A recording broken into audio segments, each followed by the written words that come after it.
Ready plankton plus ব্যবহার করার ফলশ্রুতিতে আমার পানি ভালো থাকে, পানিতে গ্যাসের পরিমাণ বৃদ্ধি পায় না, অ্যামোনিয়া হয় না, পিএইচ পরিমাণ ভালো থাকে।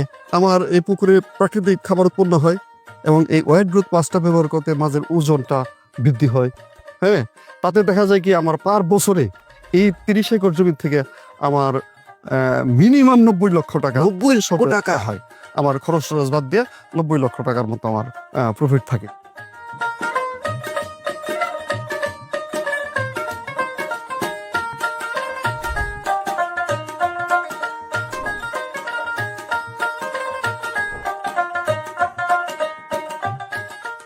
সুপ্রিয় মৎস্য খামারি ভাইরা, আপনারা জানেন যে আমরা মৎস্য খামারিদের সংকট, সম্ভাবনা এবং সাফল্যের গল্প আপনাদের সামনে উপস্থাপন করার চেষ্টা করি।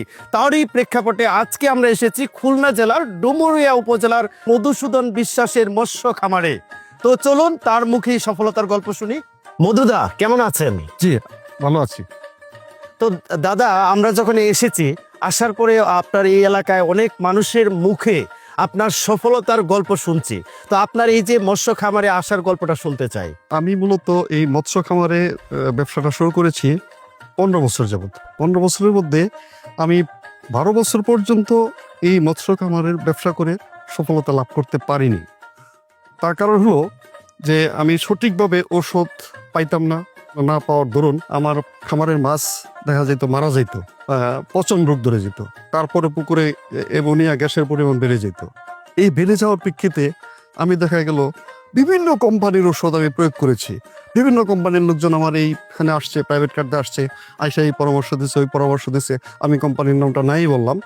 তো তাদের পরামর্শক্রমে আমি 12 বছর পর্যন্ত চেষ্টা করেছি, কিন্তু সফলতার মুখ দেখতে পারিনি।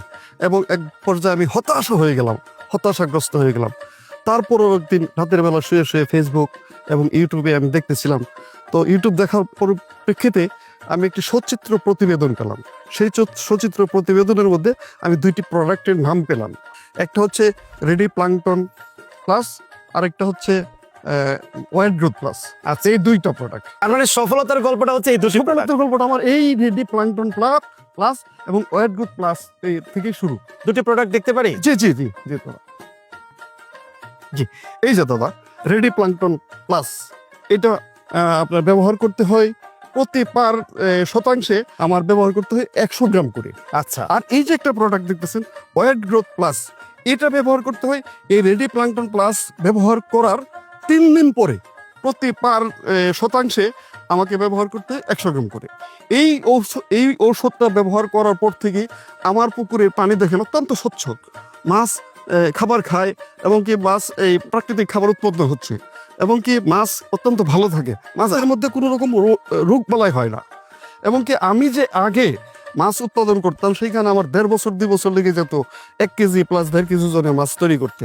আর এখন এই 2টি প্রোডাক্ট আমাকে ব্যবহার করার পর থেকে আমার 3 মাসের মধ্যেই 3 মাসের মধ্যে আমার 1.5 থেকে 2 কেজি ওজনের মাছ। ওরে বাবা! হ্যাঁ, আর আমার কেমন লাগে খাবার দাদা? আমার এই পুকুরে এই ওষুধটা ব্যবহার করার পর থেকে আমার এই পুকুরে প্রাকৃতিক খাবার উৎপন্ন হয়, যার কারণে দেখা যাইতেছে আগের তুলনায় আমাকে 50% খাবার এখন কম লাগে। 50% কম লাগে? হ্যাঁ, 50% খাবার কম লাগে।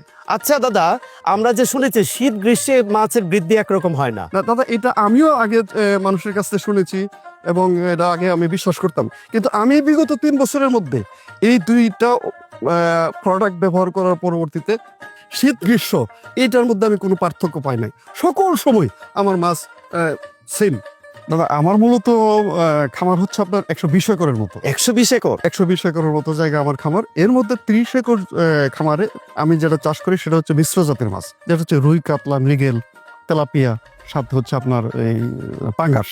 আচ্ছা। হ্যাঁ, ওষুধ যেটা রেডি প্লাঙ্কটন প্লাস, এই ওষুধটা ব্যবহার করতেছি, প্লাস হচ্ছে ওয়েট গ্রোথ প্লাস, এই 2টা ওষুধই আমি এখানে ব্যবহার করতেছি। রেডি প্লাঙ্কটন প্লাস ব্যবহার করার ফলশ্রুতিতে আমার পানি ভালো থাকে, পানিতে গ্যাসের পরিমাণ বৃদ্ধি পায় না, অ্যামোনিয়া হয় না, পিএইচ পরিমাণ ভালো থাকে। আমার এই পুকুরে প্রাকৃতিক খাবার উৎপন্ন হয় এবং এই ওয়েট গ্রোথ প্লাসটা ব্যবহার করতে মাছের ওজনটা বৃদ্ধি হয়। হ্যাঁ, তাতে দেখা যায় কি আমার পার বছরে এই 30 একর জমি থেকে আমার মিনিমাম 90 লক্ষ টাকা 90 টাকা হয়। আমার খরচ টরচ বাদ দিয়ে 90 লক্ষ টাকার মতো আমার প্রফিট থাকে। আর বাকি ওই যে জমিটা? বাকি যে জমিটা, সেই জমিটাতে আমি আপনার চিংড়ি মাছের চাষ করি। চিংড়ি মাছের চাষটা হচ্ছে আগে আমার চিংড়ি মাছের চাষের মধ্যে দেখা যেত আমার প্রচুর পরিমাণ লস হতো। আমি যে পরিমাণ চিংড়ি মাছ আমি যদি 5 লক্ষ মাছ ছাড়তাম সেইখানে আমি 2 লক্ষ মাছও পাইতাম না। তাই কিন্তু এই দুইটা খাবার আমি ব্যবহার করার পর থেকে আমার যে পরিমাণ মাছ আমি ছাড়তাম পানিতে সেই পরিমাণ মাছে আমি পাইতাম, এবং মাছের মধ্যে আগে যেমন ফুলকা পচা লেস পচা হয়তো সেটা কিন্তু আর আমার হচ্ছে না। তাই এমনকি মাছ আমার জাত দিই তাই ঠিক থাকতো, বাতে আমার ওইটাতেও মোটামুটি আলহামদুলিল্লাহ ভালো একটা প্রফিট। আচ্ছা যারা মৎস্য চাষ করে সফল হতে পারছে না তাদের জন্য পরামর্শ কি? তাদের জন্য পরামর্শ হলো আমার আশপাশে যতগুলো খামার আছে এই সব প্রত্যেকটা খামারের মধ্যেই আমি এই পরামর্শটাই তাদেরকে দিই। তারা আমার কাছে আসে যে আমরা লস খাইতেছি ব্যবসা করি, আর তুমি কিভাবে প্রফিটেবল হচ্ছ। তখন আমি কিন্তু এই যে রেডি প্ল্যাঙ্কটন প্লাস এবং হচ্ছে ওয়েট গ্রুপ প্লাস এই ব্যবহার করার জন্য এই পরামর্শটা দিয়ে থাকি।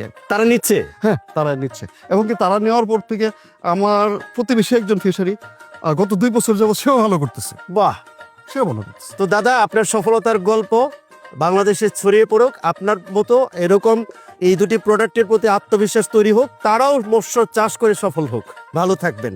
জি দাদা, আপনি ভালো থাকবেন। তো দাদা পরিশেষে আমার একটি নিবেদন, আপনারা ঢাকা থেকে আসছেন আমার বাসায় আমার ফিশারির মাছ দিয়ে খামারের মাছ দিয়ে দুপুরবেলা একটু খেয়ে যাবেন প্লিজ।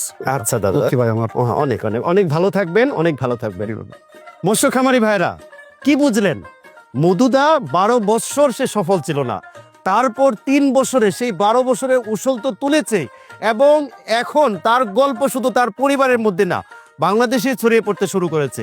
এইরকম সফল মানুষের সংকট, সম্ভাবনা এবং সাফল্যের গল্প আপনাদের সামনে উপস্থাপন করার চেষ্টা করি। তারই প্রেক্ষাপটে কিন্তু আজকে আমরা মধুদার গল্প শুনিয়েছি। আমরা চেষ্টা করব আগামীতেও এরকম সফল মৎস্য খামারিদের সম্ভাবনার কথা তুলে ধরার জন্য। সেই পর্যন্ত আপনারা ভালো থাকুন, সুস্থ থাকুন।